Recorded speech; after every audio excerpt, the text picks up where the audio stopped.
When I was a little boy, witches fascinated me like no other character trope in cinema. I didn't care who they were, antagonist or protagonist. I always rooted for the witch and felt a little jaded if she didn't end up winning. Unlike other killers in horror, witches always have a reason for the damage they caused. Witches are also one of the only tropes in horror that give women the power to level the playing field against their oppressors and to enact vengeance once all other hope has failed. I think it says a lot about how we see women and what little power women have in society, oftentimes so desperate that they have to sell their soul to make a bargain with a preternatural entity in order to have someone actually listen to them. Throughout most of horror history, witches have been portrayed as everything from victims of their own desires and subconscious who are in need of saving, to seductresses who use their wiles to lure unsuspecting men to sacrifice. Oh, and let's not forget the unhinged members of society living on the outskirts of town who eat babies. That one is my favorite. Up until recently, these women always paid a price for their power, be it in their individual freedom, being forced into acts of infanticide or even bestiality, or into living hypersexual, demoralized lifestyles. All classic signs that told us anyone who would dare seek power through witchcraft would end up as an undesirable. It wasn't really until the 1990s that we see the reclamation of the witch in cinema as a symbol for positive female empowerment with films like The Craft. One of the most obvious places to begin our journey into occult horror is with an exploration of witches in horror. But before we dive into movies like Haxan, Carrie, and The Witch, I thought we should take a look at how this famous archetype has more recently been adapted for modern audiences with Charlotte Colbert's stunning masterpiece, She Will. In this episode, I sit down with director Charlotte Colbert and the film star Alice Krige, known for her iconic roles in films such as Star Trek First Contact and Gretel and Hansel, to discover what makes She Will so special. And later, I'm joined by film historian Heather Green, author of Lights, Camera, Witchcraft, to discuss this movie's unique appeal and why we think it might just be the first of a new incarnation of the witch in cinema.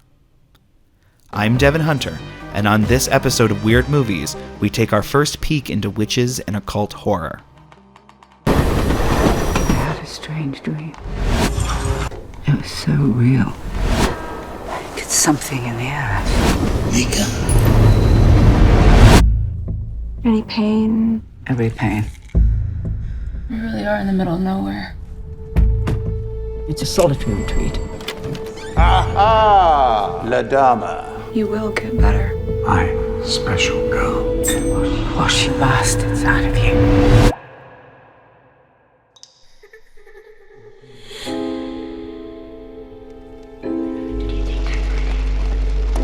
I'm having dark thoughts.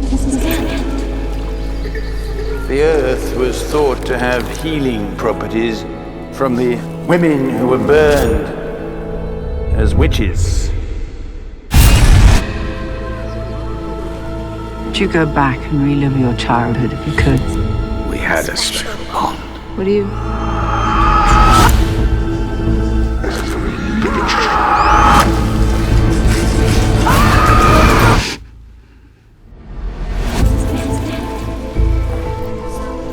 Purify the soul.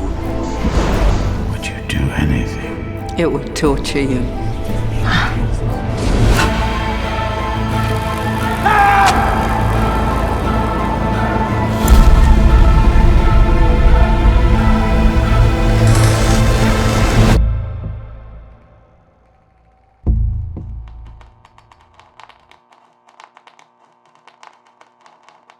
Well, there's so much to talk about. This movie, it was actually a surprise for me, I'm going to tell you. I'm a big horror fan, obviously a witch. We're into the witchy stuff.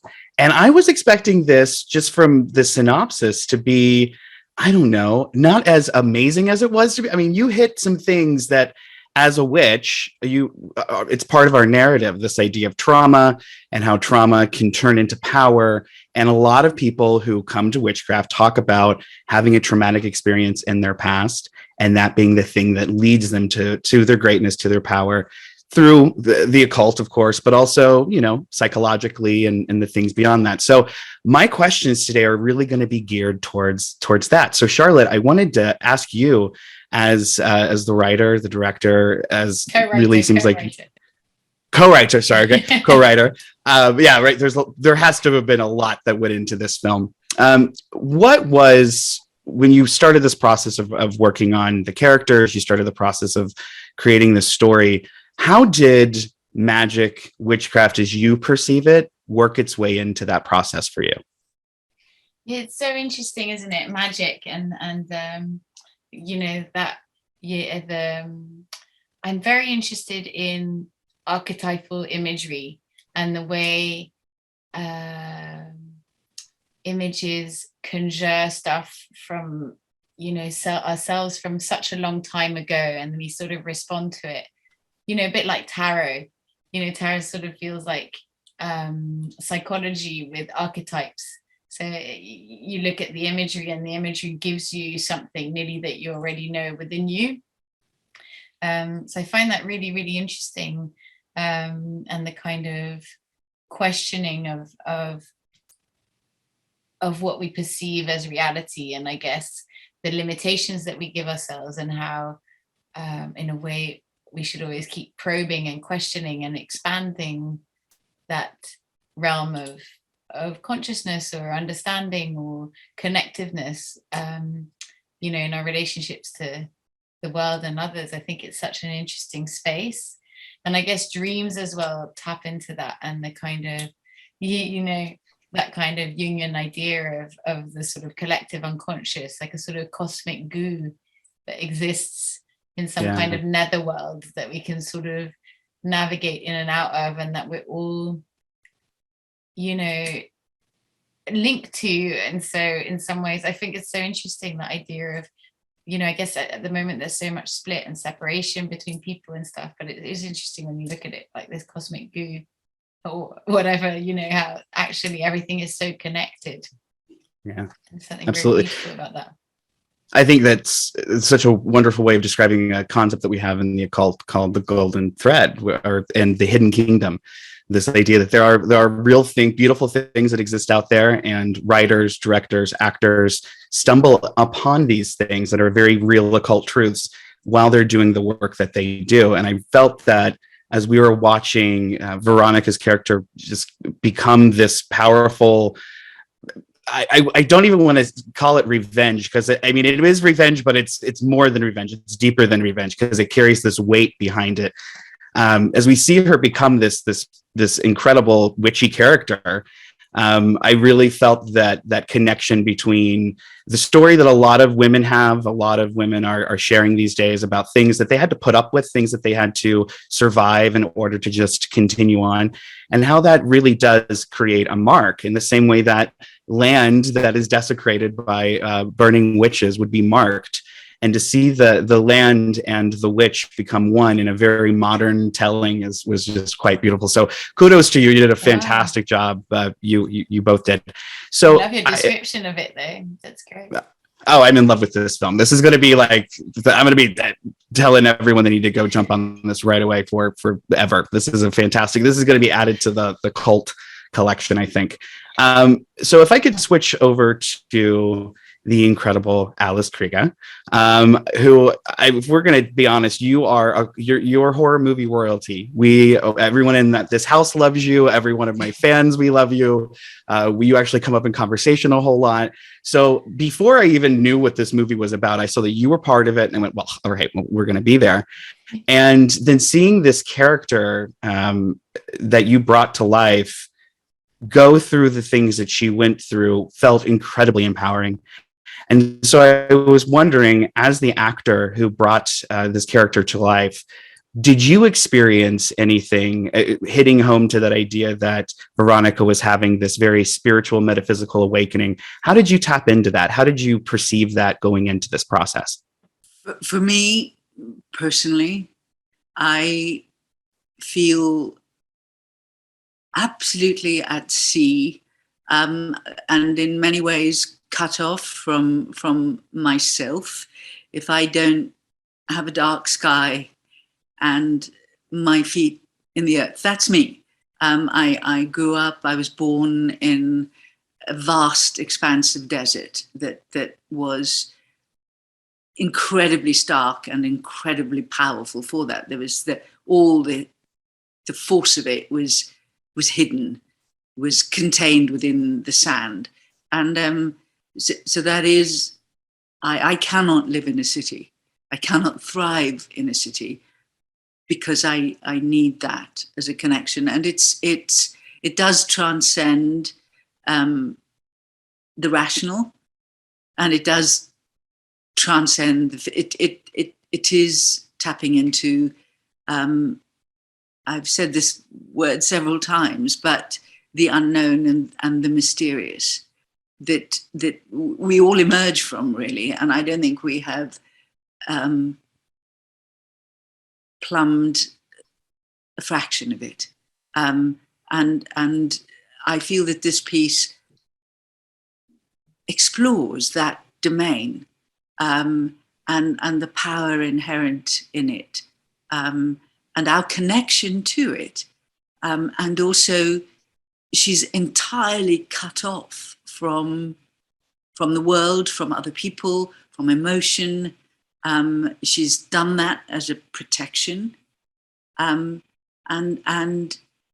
it amplifies the wound, the blow that was dealt her as a child, rather than containing it. It just amplifies it, and she is this place and the presence of the spirits of the women who were so wounded. The whole thing just coalesces, and also the presence of this enormously compassionate young woman, equally hurt, who offers her the opportunity to trust, to love.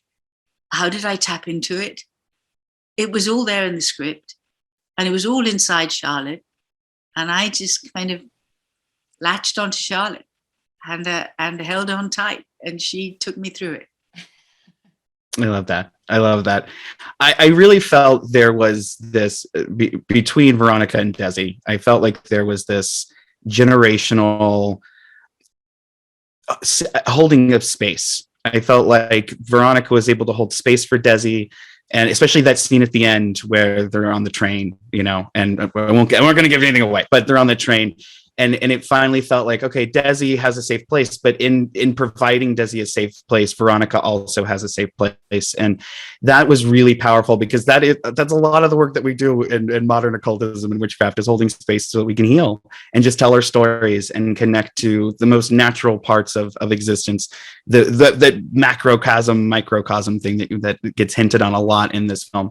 So I felt, to me, as a witch watching this, as somebody who takes, you know, all of the metaphysical googly gucks pretty seriously, I felt there was this truth from people who are coming at it from my perspective that was present, which added this realness to the movie coming to life on screen. And I really appreciated that. I especially felt that when, you know, this coming, I want to say coming of age, because it's more than that, with Veronica, as that's being shadowed in what's happening with Desi, was really quite beautiful.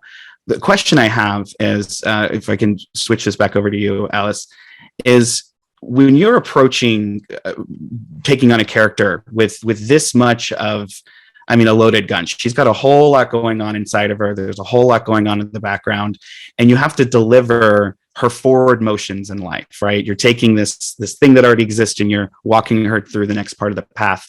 What do you do to prepare for that, and to bring all of the collected intention that you have for that character to the part for that day, if that makes any sense? I do not have a thing. You know, some actors say, if I get the right shoes, then I know who she is. I start the process actually not knowing anything. And all I can do is search and pray that she will show up, that there will be a trigger or a series of triggers that open doorways. So I read, I listen to music, I look at art, I Google, I talk. And in this particular instance, Charlotte and I had a conversation that every time we were together, it sort of picked up where it left off. It was just a constant exchange, and it was. I mean, Charlotte had it all inside of her, and I just kind of connected to that. And it is a very good script. It was all there. It was a question of living inside it. Yeah. It is an extraordinary gift to be given as an actor, the opportunity to live another person's existence, to be inside of it. And this was a particularly complex and extraordinary one. I have not been in any other film that opened up this vista of all the dimensions that we don't begin to recognize, but that are potent forces in what we do. It is beautiful. That's a very magical statement. I love it. Charlotte, if I could redirect to you, when you were creating the characters of Veronica and Desi, what was your intention going into this partnership? And I mean, did you know where it was headed before you finished it, or was it something that came about as the story was unfolding? There's just one thing I need to add to the previous question of Alice, because there was these amazing moments when we were shooting in the forest at night, and Alice was doing these incredible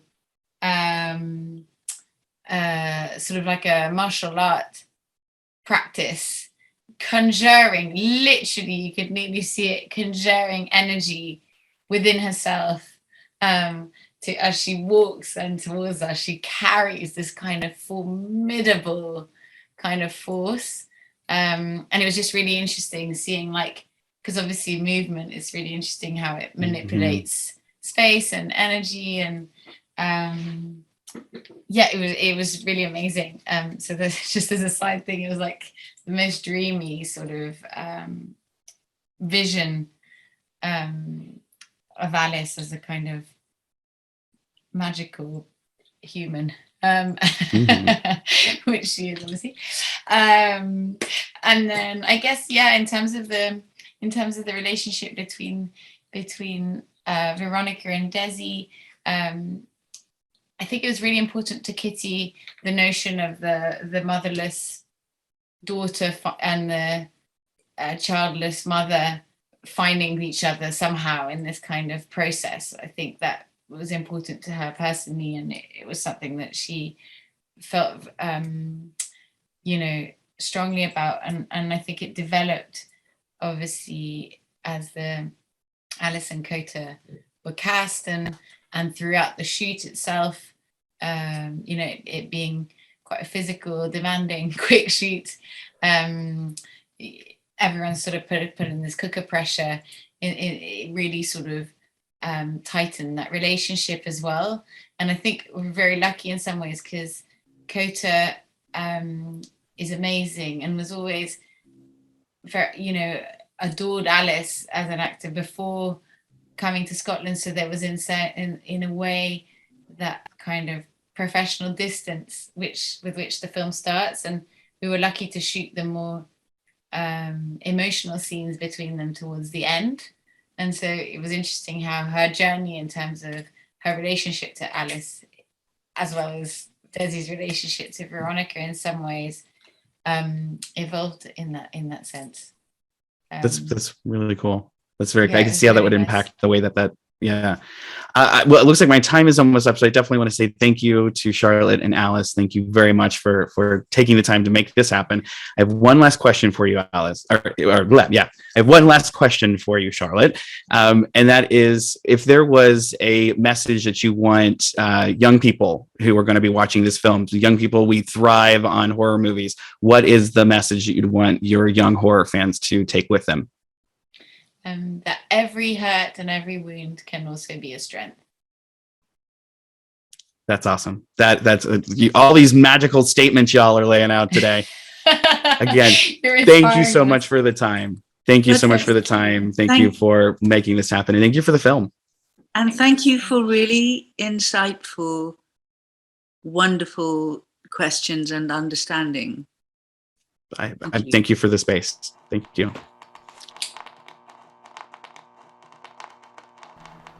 Would you say you thrive on controversy? Oh, yes, actually, that's probably a good description. I like to rattle the cage, challenge the status quo. Quite. And with the additional perspective on your career now, do you ever feel that you went too far? Oh, no. Of course I don't. No, I don't think I went too far. I think there are no limits to the exploration of the human soul. Let me rephrase that. In the course of your career, were you ever brought to do things that were unlawful? Absolutely not. I mean, no. And by the way, I know what you're doing here. Now move on. Hold on. Veronica Gent was 13 when she made Navajo Frontier with you. Yes, that's right. Absolutely. She was just...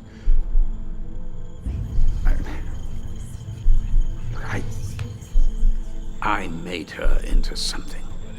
Well, your relationship with her has been described. Please, don't make assumptions about that. It was a completely different era. No, what I'm saying is, we were very close. We had a special bond. A special bond.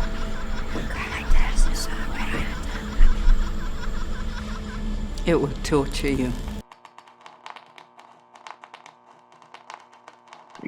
So, Heather, what did you think about this movie? It was this experience for me. And so, before I go into what I'm thinking about, what were your thoughts on She Will?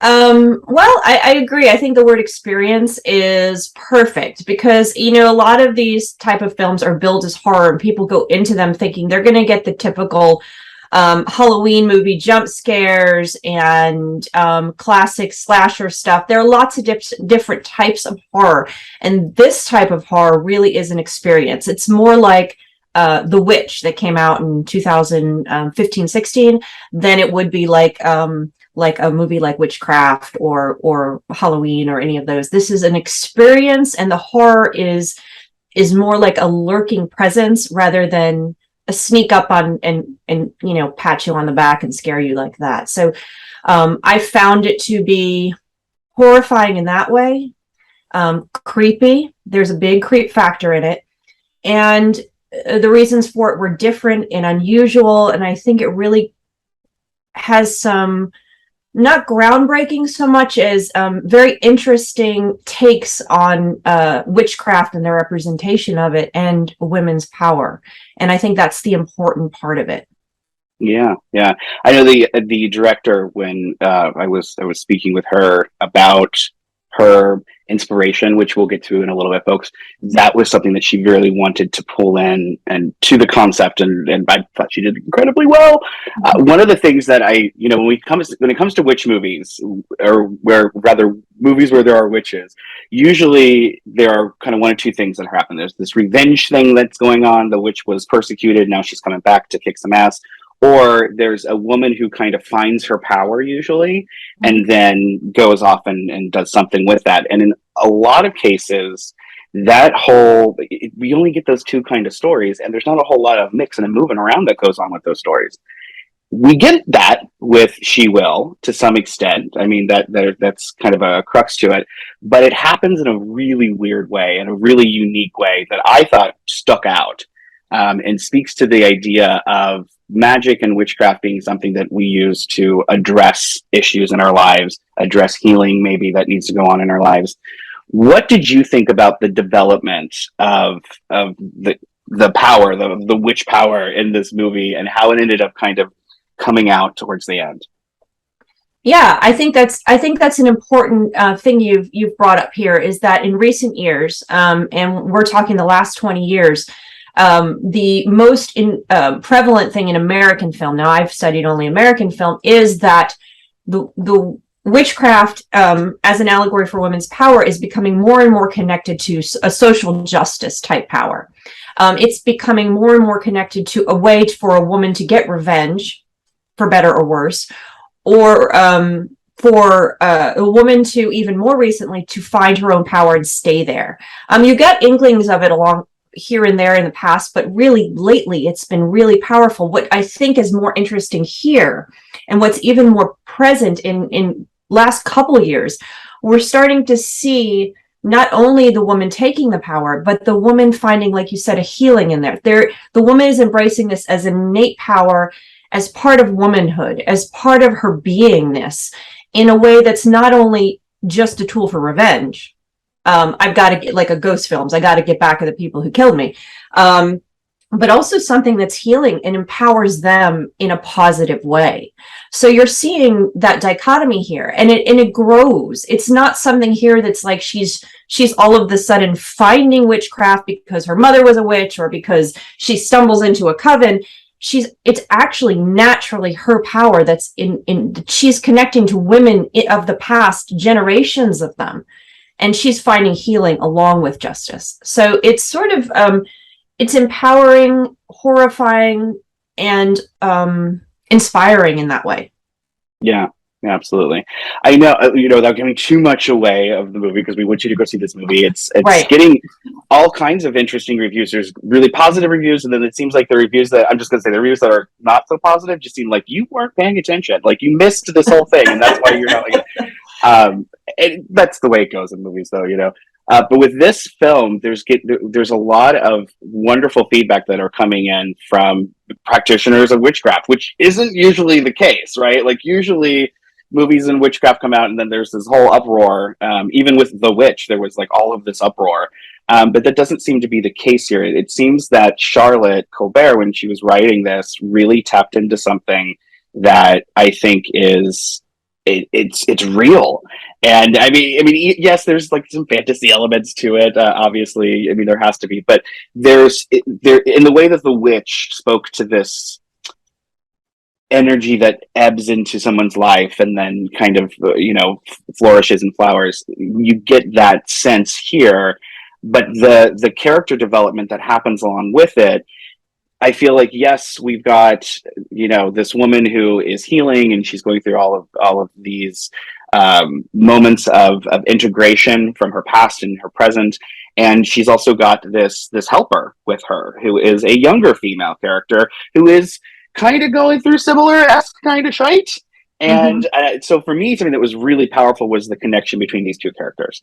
The connection of this older woman who had been through some shit, who had seen some stuff, looking at this younger woman who is now coming of age and getting into her own shit, and recognizing that there are similarities in these stories. And both of them are loners kind of throughout. And then they find each other. And I really loved the sisterhood, the camaraderie that came out. And it isn't, and usually again, when there's witches, if there's more than one witch, there's a coven, and there's always all of this stuff, and there's always all of this drama, and the drama wasn't about that at all.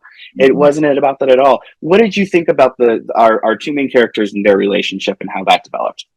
I don't want to give away too much, because I think the part of this is the way the movie works so well is that it slowly grows the story in a non-linear way, which is very much, if you think about feminist literature and feminist criticism, we talk about how linear development of narratives is very much part of the patriarchy and what we're used to. And when you have a non-linear development of a story, it has a feminine aspect to it. So she did that too.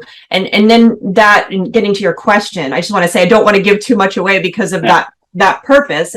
Part of the beauty of the film is the way it develops its story. But what I will say is that in the last few films I've watched over the past couple of years, we're seeing this where you have pairs of women, either mother daughters, a teacher, an older woman, a younger woman, etc., similar, where the contemplation and representation of witchcraft is just circling around them, helping them develop their relationships, creating tension between them, pulling them apart, bringing them together, without the outer play of men. Binaries. You're starting to see that this is not something that splits women apart. It's not that just brings them together in a coven to do evil, like Hocus Pocus. It's actually innately part of their existence and becomes part of their relationship. So you see these movies now tackling more depth, especially this one, more depth of human relationships between women, the positive and the negative. That's something so important and something that's been left out of our society in general, is this coming together. I've been writing about this for 20 years, that the patriarchy likes to keep women apart. And you're seeing here that bonding going on. And I've seen a few recent films, probably the last 5 or 6 years, witch films that are really cycling around witchcraft and female agency as part of the relationships between women, and not just saying they're sitting together because they're a coven. They're coming together because, they want to have a knitting circle. There's actually a contemplation going on, their relationships, the building of their relationships. I don't want to give away too much of what happens in this movie, but I thought that was a really beautiful aspect, and I'm seeing that more and more. And I'd just like to make a point, going back to something else you said about this being not witches not criticizing it. And I think this is getting into that point of what you're looking at, is what you're seeing is witchcraft as a contemplation and not only part of these women, something they can tap into as innate in and of themselves, but also connected to the earth, connected to ancestors. There is no imagining of there's no satanic overlay, there's no religious overlay. It just is. It's just power. It's just this natural beingness that's being expressed here as witchcraft, which I think makes a huge difference. Difference in the representation. So this is very much a feminist film. Very much so. Yeah, I 1000%. As I'm thinking about what you just said, and I'm reflecting on the movie, I see every single point that you're making. Speaking of, I will say the men in the movie, I fucking hated. I couldn't stand even the queer. Even I don't know why the queer ones. I'm like, oh, you're all just assholes. You're all just assholes. So as a dude watching it, I was like, oh, is this one of those films? It really isn't. But it was just the characters have to get set up in a certain way and have to go through certain things, and it just happens to be right. And they're at a location, there's limited people to pull from, and so it was all fine. But it was this the whole moment of am I getting myself into it? And I'm not. There's there are just people who are assholes, and they just happens to be that some of the standout characters in this movie who are assholes are men. Yeah, so there was that, but I did have that moment of oh, what did you think about the guys in this movie? Well, you know what?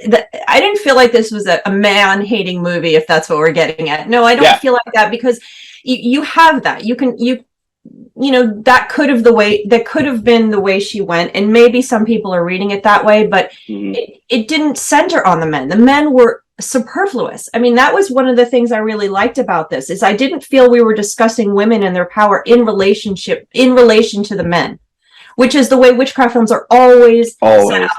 It's always, and whether you're talking about the male gaze from the camera, and the over-sexualization of witches for purpose, for horror, for whatever, or witchcraft in relationship to the gender norm set up by the patriarchy, she's always presented in relationship to male characters or in relation to expectations by the patriarchy.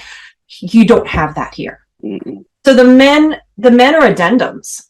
Yeah, they just are showing their examples of, and the women are stepping away from that. And you can see it's almost like, I talk a lot about, in a lot of the discussions I have about witch films, I talk about how witches always sit in the liminal space, that space between what we're supposed to do and what we're not supposed to do. And they sit there, and sometimes they go into what we're not supposed to do, and they get slapped down, but witches always sit in that liminal space of, and it's like this movie entered that space and sat there and said, well, this is what's happening over in normal part of the world. This is where those men hit, and this is why we're in this liminal space. It shows us why we want to be with the women in this liminal space as they heal, as they contemplate their condition, as they seek social justice, as they do these things. So I feel like the camera really was with them in the liminal space of the witch. Yeah, not just in the dream episodes. Yeah. Right. No, absolutely. Well, and that was my thing is it's not, I'm reading these reviews and I'm like, you just didn't get it. You weren't paying attention. You wanted something to happen in this film that was not going to happen. And one of the feedback is this man hating. And I'm like, no, it's not like at all, because to do that would make the men be the point of the film. The men are not the fucking point of the film here. No. And that really is the thing that I keep scratching at. And men don't need to be the point of every fucking female story. In fact, we shouldn't be, because if we are, we got problems. And so seeing the empowerment that happened with both of our main characters as they're moving through this movie, and the way that magic empowered both of them in its own way, I just truly, truly love and appreciate it. Mm-hmm. So let me ask you this: if you were to give us your Heather Green, I know which films kind of takedown on this, how would you recommend or speak to this movie for somebody who might be interested in this movie? If we were to get some people on board watching She Will. Well, first of all, I would say to whoever was contemplating it, if you've looked to see this was a horror film, this is not a typical horror film. Again, that's the one thing this is why The Witch had so many negative reviews when it came out, was because people were expecting a Halloween-esque, a classic slasher, Freddy Krueger. They were expecting The Craft, Scream, all these things that have the elements of what we expect with horror. That is not this film. This film, so expect something that moves slower, that's contemplative, that's haunting and creepy, and is gonna challenge you a little bit with it's the way it tells its story as well as the story itself. So that would be the first thing. Go into it with an open mind and don't expect a classic horror film. And I would also tell people to sit back and make sure their lights are out if they're watching it, if they're streaming it. Don't watch it in the middle of the day with all the lights on, because one of the things I loved about this film was the cinematography. I felt there were points where it lingered a little bit too much on the cinematography, where I was like, okay, where am I right now? That would be my only critique, but the cinematography was gorgeous. The landscapes, which were actually in the Scottish Highlands, I believe, and really sort of, it really flowed beautifully. The pictures really flowed beautifully with the story and helped tell the story itself. So make sure your room is dark and you have that really good screen if you're seeing it at home streaming. Don't do it on a bad TV. Yeah. Well, and I will say too, like the setting itself is a character in its own way within the film too. So having those scenes where you're just kind of taking in the scenery and having a moment of orienting yourself, because the scenery is doing something to the characters, and having that be something that you connect to as an audience member, I think is like hecka important. So there were a lot of big names associated with this movie. We've got Dario Argento, who I was like, what's going on? So we have Dario Argento, who helped come in and do executive producing. We've got an all-star cast, including Alice Krige, Malcolm McDonald motorcycle. We've got an all-star cast, including Alice Krige, Malcolm McDowell, John McCrea, Rupert Everett, Amy Manson. It just goes on. There's an incredible group of actors that came together who I wasn't expecting to see Malcolm McDowell. I wasn't expecting to see Alice Krige perform this character and step into this character, which we talk a little bit about in the interview, so everyone stay tuned. You get to hear me talking with Alice Krige about her creating this character for herself and stepping into that. But I wasn't expecting that. And that was something that usually when we get movies like this, usually it's like the cast are new people. They're still waiting to be seen and heard. we got some pretty amazing actors. What did you think about Alice Krige in this part, considering that she's kind of horror royalty? I mean, she's been around, she's done some stuff. I felt like she rocked this, like it was sculpted for her. Absolutely. And I think you used the word, what did you just say? How she performed it. We don't necessarily use that word when we're talking about movies about this was a performance. It really was. And you can see it right from the beginning. And you don't really know where it's going. You don't know where she's going throughout the film. Like there's points where you go, okay, I know she's upset about something. I'm not sure what's going on here. And then she just has these subtleties that keep drawing you in, and facial expressions, and then the change in the character. It was really she was captivating. Absolutely.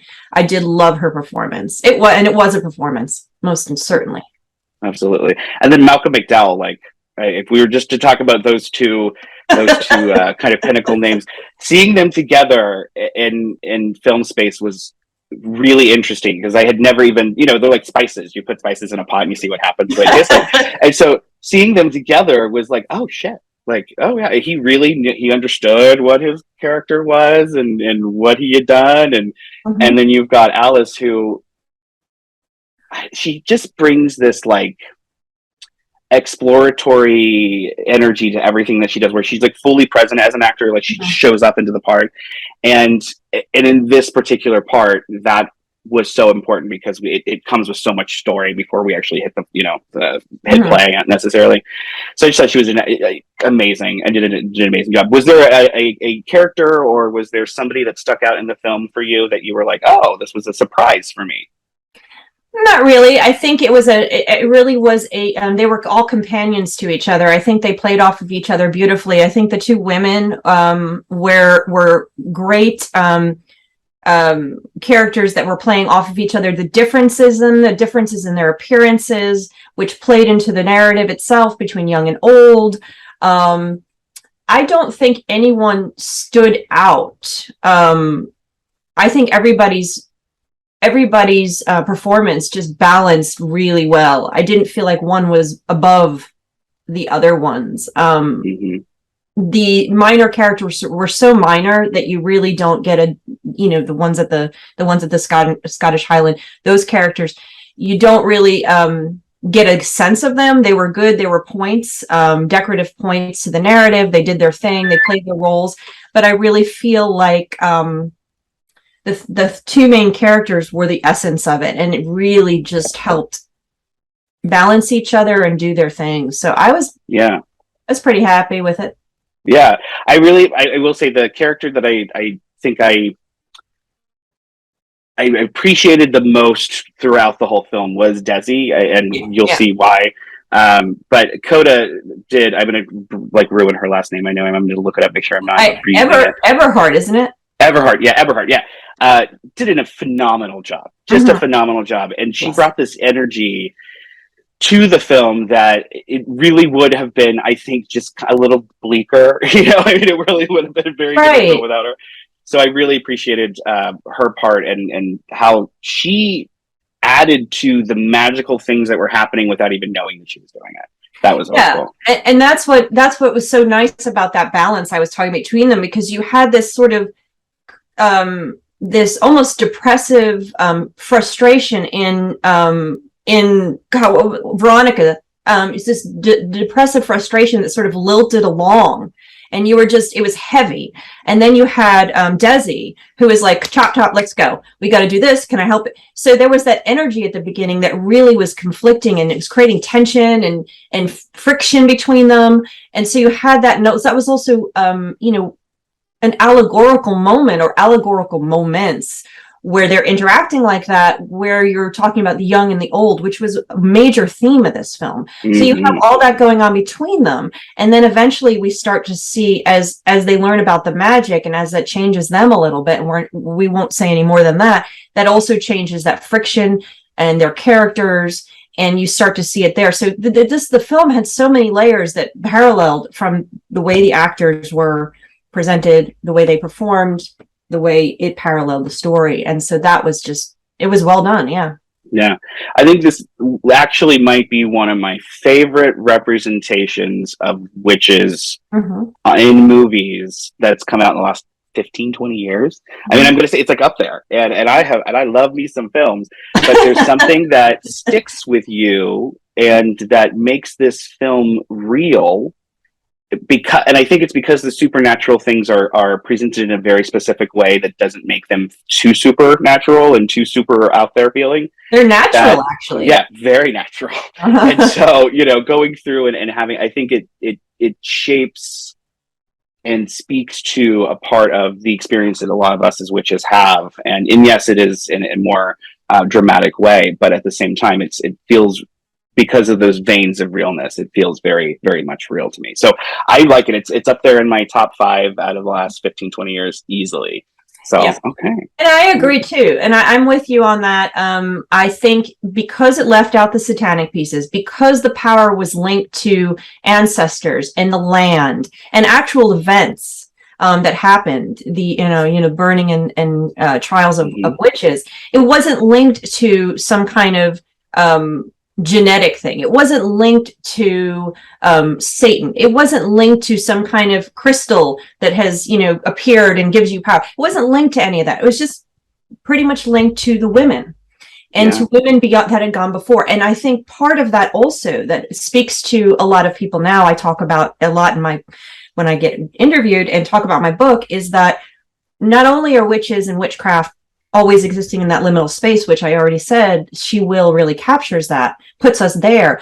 But it's also witchcraft and magic have become the power of the oppressed, the power of people who have been persecuted, harmed, harassed, in all forms, from the most extreme, like they're presenting here, to something more current and modern that we see in everyday life. So a lot of people can beyond just the immediate story can find that space. When I turned to witchcraft, I turned to magic because it empowered me in my life where I was otherwise being harmed, and this made me feel better. And you hear that with a lot of modern witches. They they move from an abusive space into a power, into a new path that empowers them, makes them feel like the person they are, the powerful person. So you can see that in this film beyond the actual narrative. Absolutely. I loved it. I'm so glad that we got the opportunity to talk about this today. Thank you for taking the time and rearranging your schedule so many times to make this happen. I love it. It is what it is.